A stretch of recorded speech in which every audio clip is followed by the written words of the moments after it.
it's Ellie. You found the Hidden Grove, and today I'm going to be talking about my capsule collection of decks that I'm using in April.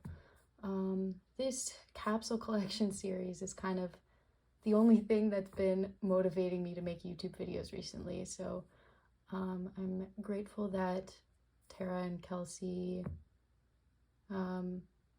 made this tag and that I have been a part of it, so I'm glad I have this. But I do want to, in March, oh my god, in April, it still feels like March, honestly, find ways to build up my motivation to make videos, because I do have a lot of things to say and things I want to think through out loud that relate to, tarot and spirituality and all that. So I think this is a great platform for that, but it's been a lot. Also, I think my setup also is not so ideal because I film like on the floor of my bedroom, and I also don't keep a lot of decks in here, so every time I want to film a video, I'm like taking everything here and then having to set up my phone, and then I'm kind of sitting on this carpet, and usually the carpet isn't very clean, so I have to do all these things. So it just feels like there's a lot of barriers to the actual filming process, but that's not important. Today I'm going to be talking about the decks I'm using in April. So a recap of the capsule collection rules.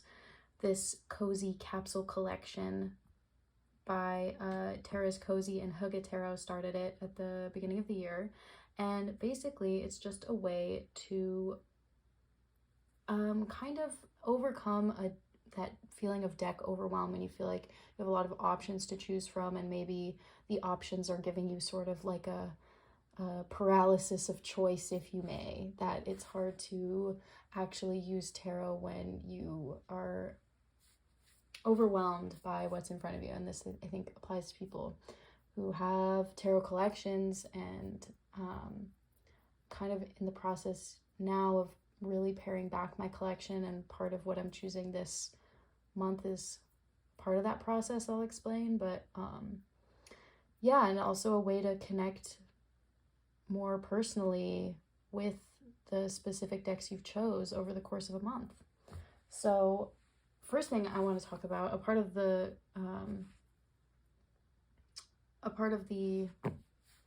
capsule collection too is also limiting like the amount of decks you're buying. And I just want to talk about the decks I bought in March really quick. There's one tarot and one oracle deck. The tarot is the Squid Cake Tarot, and I'm really happy with this deck. I think I was hesitant to buy it for a while because even though I like the marseille system, I thought that this deck might be a little too like silly or unserious. And what I found now that I have it is that I really love the minors. I love the coloring, I love the florals, but I'm still getting used to and just making my way with the kind of like silliness and oddities of the court cards and the majors. I don't know if I'm completely on board with them yet, but I do really love the minors, and the guidebook is great. It talks not just about the meaning of the cards, but also like the visual arrangement of marseille, which I think is very useful. And I'm not as familiar with marseille as I am with Rider-Waite or Thoth, so this has been exciting to have, and I've decided I'm going to use this deck as my daily pull deck for April. So the way I'm doing my capsule collection is I'm going to have one deck that I use as a daily pull in the mornings, and then for reading I'll have 2 tarot and 2 oracle decks, so 5 decks using. See, I just don't know yet how I'm feeling about these silly guys, but loving the minors. So I'll update you at the end of the month how I feel about it then, but I think this is a great deck. And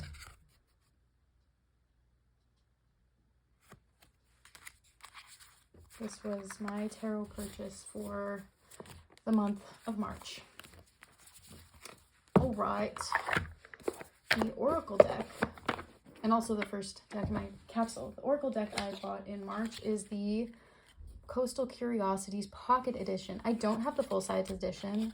I think a part of the reason why I didn't have it was because of the cost. And the Pocket Edition is incredibly affordable, and I really love the keywords.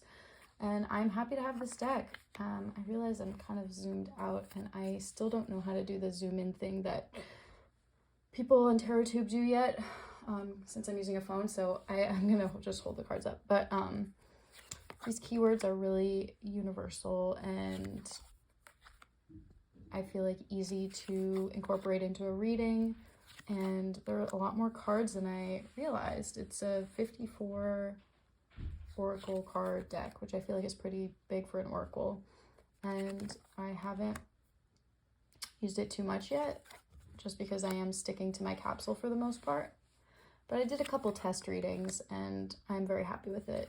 So this will probably be in a future capsule very soon. Not in this one, not in April, but yeah, I really appreciate these kind of adaptable Oracle decks that feel like they can be used for a lot of things.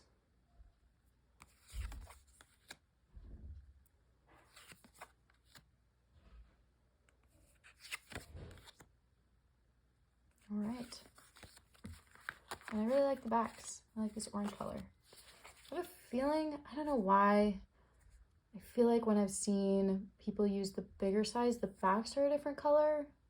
Maybe not. Maybe I'm imagining that, but I love a good mini deck. Coastal Curiosities. Okay, let's get into...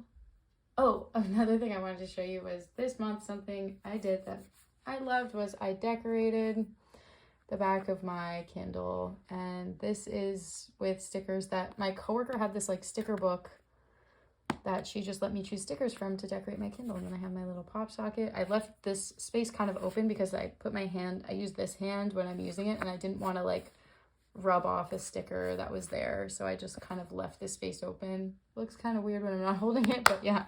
So I'm very happy with how it turned out. I found a couple book stickers. So yeah, decorating my Kindle. All right.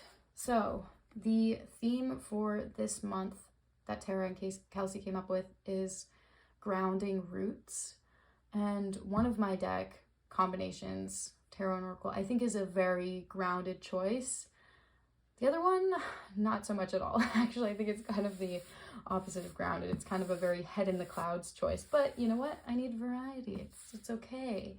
These are just kind of the things I was drawn to be using this month. So I'm not gonna restrict myself too much if I'm feeling like, you know what, this is a deck I want to be using, even if it doesn't exactly fit the theme. But let's go with the grounded combo first, so that I'm feeling like a part of the group. Yeah.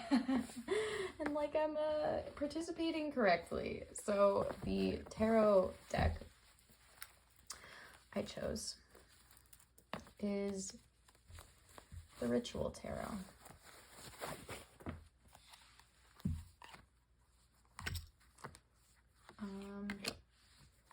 This is an earlier edition of the deck. It doesn't have the marked backs, and it also doesn't have the Lust card.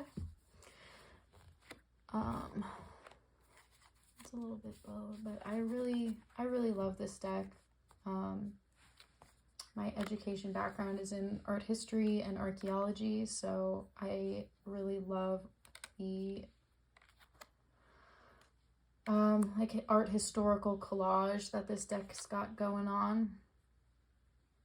I feel like at this point I've used this deck enough that I am familiar with which card is what, so I'm not too bothered by the lack of titles anymore, and I actually appreciate that this deck kind of needed a transition period of connection and of use in order to get to know it and to become familiar with the imagery. And I also think a lot of the imagery, you know, it's pretty recognizable which card it is, so it doesn't take too much work. But this deck is a very grounding deck for me. There's a lot of earth imagery. There's also a lot of like ancient objects, which feel very grounded and connected to like human experience. So I am glad to be using this deck. And this is the deck, and this tarot and actually the oracle deck I chose to pair with it are the decks I used for my year ahead spread.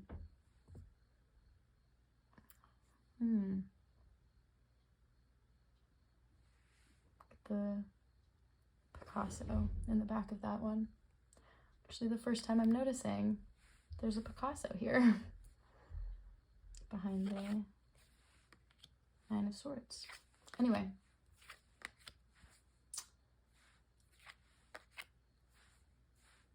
Yep. It's a good one. It's a good one. And the oracle deck that I'm using with it is the Sacred Symbols Oracle. I really love this combo. I saw it first on Foxfleur Creek's.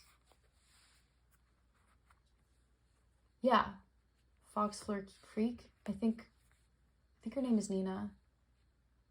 But yeah, I saw it on her account and her channel, and I just love this combination. I think there's a really great contrast between the collage and the kind of, I don't know if it's super busy, but the, you know, the collage style, and then the really simple one color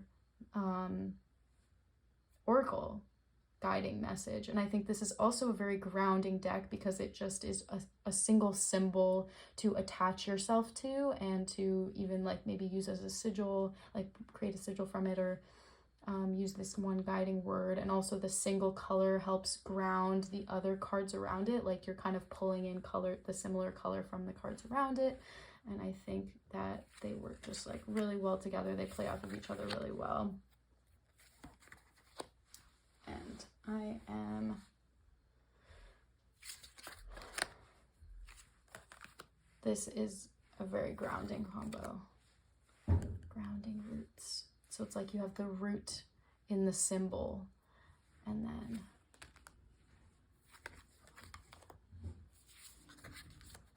you can it brings together the other cards. Growth.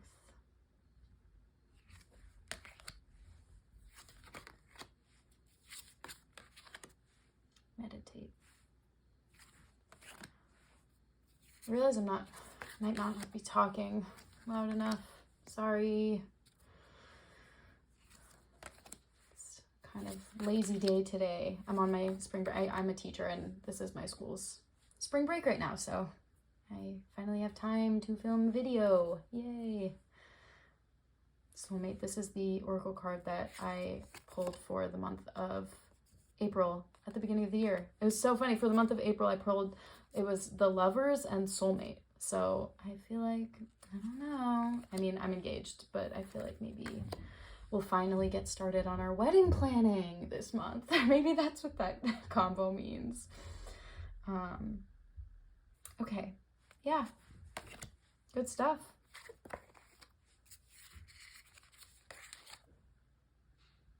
I love it. All right, so that is my first grounded pair.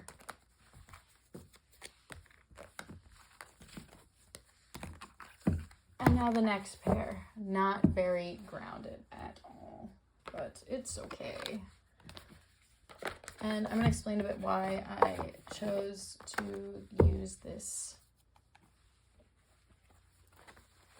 pair. So these just kind of came together in a way. It was kind of a happy accident that these two decks I'm showing next work so well together. The oracle deck I chose, I'm going to start with the oracle, is the Iris Oracle. Now, I guess this could maybe, no, it's not a grounding deck. I've been seeing it a lot in the Oracles with Attitude tag by Cosmic Creeper. I really want to film a response to that tag because I love it, and I love when my decks have a little bit of attitude, and this deck has been featured a lot. And I guess I forgot how much I love this deck. And I was like, you know what? I just have to use it next month. So I'm going to add it to my capsule collection. And I kind of decided before I knew what the theme was, because I do not know the theme until it is revealed to me in the videos they do. So I kind of just knew I was going to want to use this deck, even if it didn't fit the theme. And I think that the messages are really actually pretty harsh for me. Like I get like put in my place by this deck. And in that way, I guess it's grounding, you know, because you're like, you know, kind of beat you to the ground. But yeah, I'm a huge fan, and I think that they're just like these messages are like the essence of something. I don't know, they're just really good. And I'm using it with the Star Spinner Tarot. Now I'm going to talk about this separately before I show you together. So the Star Spinner Tarot, I talked about the fact that I'm kind of paring down my collection, and I really just want it to be decks that, I don't know, I really connect with. This deck I haven't used in years. The reason that this deck is still in my collection is because it was the first deck that I bought for myself. And I used it quite a bit when I first bought it. And for me, it was less of a like a tarot and more just like a fun object to flip through, because tarot was such a recognizable symbol in my childhood. I guess I associated tarot for a long time just kind of with my childhood and that childhood playful energy. And it was more of like a fun play object than it ever was like a serious tool until more recently, I guess until 2019 or 2020. So that's why this deck was the first deck I chose for myself, because it just felt like childhood, and I was excited to see that there were decks out there that looked like this. And so, but I haven't been using it at all, because it feels too whimsical, you know. It's like a play object to me. It's not a serious tool, and I don't know if I need this in my space anymore. So what I decided to do was use it for the month and see if I still feel that way, or if I'm just, you know, ready to let it go. It is kind of hard because it's kind of it's like a nostalgic object, but also I don't know, I feel like part of the reason why I'm keeping it is not because I really like need to, it's because I feel like I should. Like there's a feeling like, oh, I'm supposed to keep this first deck that I bought for myself for sentimental reasons. But like, I don't know, I don't really feel so attached to it. More than anything, I feel attached to the RWS images, because those are the images that I recognize from my childhood. And I don't know, I guess we'll see. Oh, I realize I've been forgetting to change. Wow, I'm really out of it right now. But yeah, I guess we'll see how I like using the Star Spinner actively as tarot and like more seriously, because I don't think I ever really used it that way before when I got it. And especially with such a serious oracle, I think the messages are very serious. What makes these work together is that the imagery is all very whimsical. The Star Spinner Tarot is kind of based off of fantasy stories and like fantasy books, while the Iris Oracle, I think, has the very serious messages, but then, you know, the imagery is whimsical. So I hope that the messaging in the Iris will kind of bring a sense of realness and seriousness to the Star Spinner, to this deck for me. And if at the end of the month it still hasn't really done that, and I still just kind of feel like it isn't a practical reader, then it'll go. But then again, I don't know, maybe I find that the Star Spinner is a reader that helps me connect to my inner child. And if I find that use for it, then great. Basically I'm saying if I find that there's a use for this deck, I'll keep it. If I'm finding that I am struggling to read with it, or the messages aren't coming through in the way I want them to, or it feels too frivolous, or it feels too much like a novelty, then that's when it's gonna go. So this is one card that I feel like is really out of place in this deck, because it's like a fantasy-based deck. We have like Merlin, and we have the story of the Little Mermaid, and then I just feel like a person in a suit is too real. Like, I'm like, oh man, this is my life when I'm late for work. It doesn't feel like it makes sense with a deck has like fantasy themes with fairies and things like that, but I don't know. Yeah. Okay. So yeah, that was it. Those are the decks that I'm gonna be using this month. And there we go. Do I have anything else to say? I don't think so. I have been reading a crazy amount of books this year.